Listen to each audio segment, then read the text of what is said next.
Yo soy Carlos Moreno el Pulpo. Fíjate, este año 2020 se cumple el 400 aniversario del fallecimiento del poeta soldado que escribió el primer poema épico de Norteamérica. Hablamos de la historia de Nuevo México, cuyo autor fue el gran poeta soldado Gaspar Villagrá.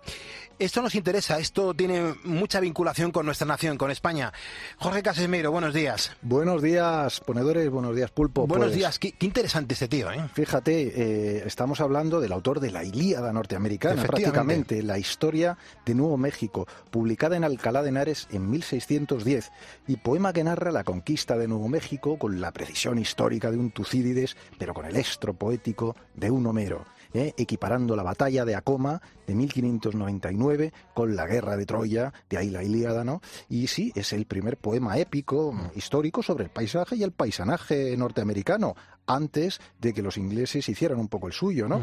Y bueno, pues este Homero además era un novohispano, porque es, como has dicho bien, el poeta soldado, el capitán Gaspar de Villagrá. Es verdad, además que su autor fue el explorador y hombre de leyes Gaspar de Villagrá. Gaspar de Villagrá, natural de Puebla de Los Ángeles, en México, o sea, ya era un novohispano, insisto, un hombre nacido en México en 1555 y que falleció en el Océano Atlántico porque volvía de España a México en 1620, o sea, hace ahora 400 años. Desciende de un linaje de Astorga, fue pariente del conquistador de Chile, Francisco de Villagrá. Es una persona que muy jovencita es enviada a España para estudiar leyes, lo que hace en Salamanca, pero también ya joven, hacia 1577, regresó a Nueva España, a México, y ahí se casa y tendrá 2 hijos. Madre mía. Fíjate, decías tú de 1577, pero es que en 1595 es cuando se une a la expedición de Juan Oñate, ni más ni menos que conquista Nuevo México. Ahí está, exactamente, hay unos años en los que se les pierde la pista, pero ahí, en 1595, como dices bien, pues se apunta a esa expedición que se retrasa hasta el año 98, pero además lo hace como procurador general del ejército, pues aportó armas, caballos y hasta un préstamo a don Juan de Oñate, que será el fundador efectivo de Nuevo México.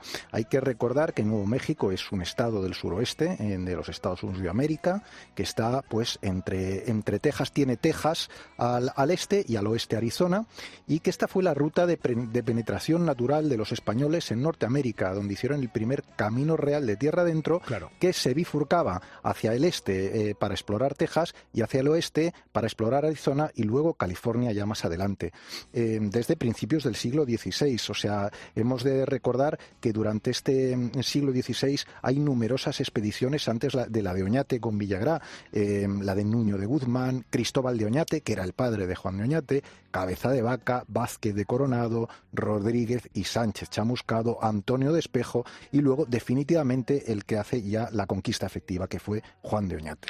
Impresionante, nada más. Esta fue la expedición que empieza cruzando el Río Grande, donde se fundan 2 ciudades, San Juan de los Caballeros y creo que también San Gabriel. Sí, señor, son las 2 primeras ciudades que fundan allí campamentos base para ir consolidando la penetración, que era delicada y peligrosa siempre por la presencia de los nativos, concretamente de los indios pueblo, concretamente además, más específicamente los de Acoma, indios sedentarios, porque además se les llamó los indios pueblo porque los españoles decían, pero si viven en pueblos como nosotros, claro, entonces se quedaron con los indios pueblo, ¿no?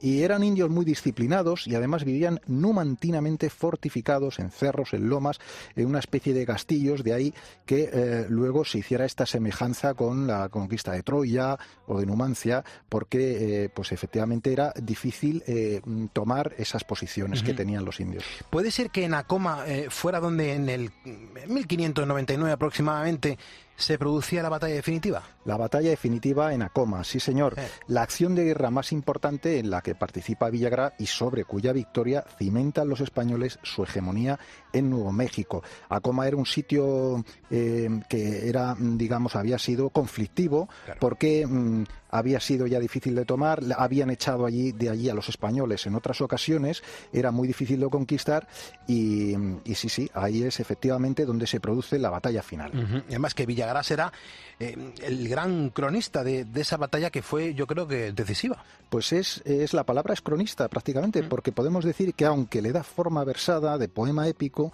el libro de historia de Nuevo México es verdaderamente una historia minuciosa en los detalles sobre lo acontecido, con multitud de nombres, lugares, de hechos, insisto, detalles minuciosos, donde además el indio como personaje queda muy bien retratado porque es individualizado, es personalizado en su heroicidad, en el romanticismo, hay fragmentos maravillosos, o sea, digamos que se le trata literariamente a la altura de los propios españoles. Y siempre además Villagrá hará un recurso permanente comparativo a los clásicos, ¿no? Habla de Troya, insisto, este era el Aníbal de los indios, es decir, era realmente un trabajo literario muy bonito el que hace Gaspar de Villagrá. Además, este libro es publicado en Alcalá de Henares en 1610. Fue además elogiado hasta por un grande del siglo de oro como Vicente G.M. Espinel. Vicente Espinel, sí señor, vamos a dejar el GM para no entrar. A lo mejor fue el creador del EGM. Sí, puede ser, o del Gran Premio de Motos, pero dejémoslo ahí. Vicente Espinel, ¿no? Yo no recuerdo si era García, no recuerdo. Bueno, sí señor, es un texto muy importante que fue elogiado por Espinel. Fue también luego criticado porque se le había dicho que bueno, pues que no conseguía elevarse sobre un poco la tradición renacentista y tal. Bueno, la cuestión es que este texto tan importante, Historia de Nuevo México, no vuelve a imprimirse ni a editarse hasta 1900, que se hace en México. Pero es que hubo que esperar hasta 1989 para tener una segunda edición española. Una edición además fabulosa que yo te traigo aquí prácticamente de bolsillo. Ya está, Casimiro, con estos libros que son históricos. Para que puedas olerla, como te gusta a ti, ¿no? Una edición anotada, comentada, con un estudio preliminar además a cargo de una historiadora excepcional, que es la que hace la edición, que se llama Mercedes Junquera, una de las mayores expertas en la historia española del suroeste norteamericano, que hizo su carrera académica en la Bowling Street University de Ohio. Bueno, y que además fue la mayor experta y divulgadora de este hito genial de Villagrá, ¿eh? Una tía que le echó un cable muy importante. Muy, muy importante para nosotros. Fíjate que de 1610 un libro tan fundamental no haya sido editado hasta que esta mujer se puso con ello, ¿no? Y dedicó años a investigar esto para hacer una buena edición.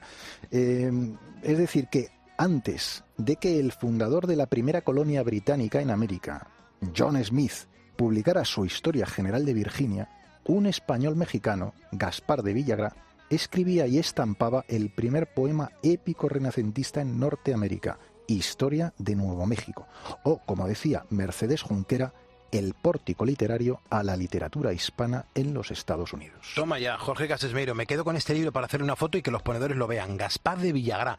Qué placer ir conociendo a toda esta gente que tiene mucho que ver con lo que hoy en día somos, ¿eh? Y qué placer contarlo. Gracias, Jorge. Un abrazo. Seguimos poniendo las calles aquí en COPE.